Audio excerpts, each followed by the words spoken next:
Assalamualaikum warahmatullahi wabarakatuh. Langkung tipayun urang panjatkeun puji sareng syukur ka Allah Subhanahu wa taala, Tuhan nu esa anu masieun hidayah sareng inayahna ka urang sadaya. Alhamdulillah urang tiasa kempel di ieu tempat dina kaayaan sehat walafiat. Salawat miwah salam mugi tetep dilimpahkeun ka junjungan urang sadaya Nabi Muhammad sallallahu alaihi wasallam. Tahilaf ka keluargana, sahabatna, oge ka urang sadaya salaku umatna anu insyaallah taat kana ajaranana. Amin ya rabbal alamin. Para hadirin anu simkuring dipihormat, sate acana pikeun biantara ieu idinan sim abdi ngenalkeun diri heula. Margi aya paribasa anu nyebutkeun tak kenal mangka tak dedeh mangka tak cinta. Nepangkeun nami abdi Faila Sufa Azizah ti kelas 11 MIPA genep.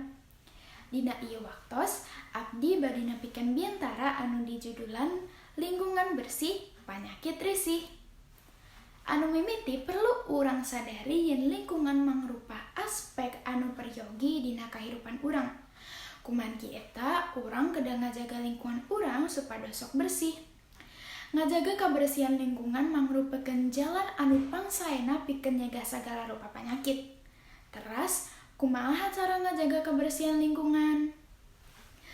Ngajaga kebersihan lingkungan tiasa dimimitian ti diri urang, sapertos micen rontah kana tempatna, gogoy atawa bersihin kedah ditutup, ngalaksanakeun tugas pikeun sakola, jeung sajabana.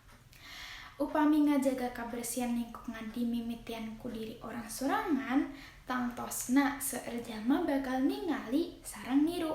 Mimiti ti wargi, rerencangan, serta jalmi-jalmi pangdeketna urang. Ngajaga kebersihan lingkungan oge tiasa dipigawe sacara babarengan. Hal ieu tiasa dimulai kalawan ngabersihkeun lingkungan sakola urang. Contona sapertos bergotong royong ngabersihkeun kelas sarta ngabersihkeun saluran cai supados henteu nguyumbang. Urang salaku warga sakola oge tiasa ngaraosan pangaruh positifna. Nyaeta kagiatan diajar janten nyaman kusabab lingkungan sakola urang bersih. Lingkungan anu bersih ngabatun seueur manfaat. Di antarana bebas ti polusi hawa, terhindar ti penyakit anu jalaran ku lingkungan kotor, sumber cai janten langkung bersih, sareng ningkatkeun produktivitas urang. Kumargi eta, hayu urang babarengan ngajaga lingkungan ieu supados terhindar ti sagala rupa penyakit sarta musibah. Hadirin sadayana, minangka panutup abdi bade ngadugikeun paribasa anu nyatakeun kabersihan mangrupikeun bagian tina iman.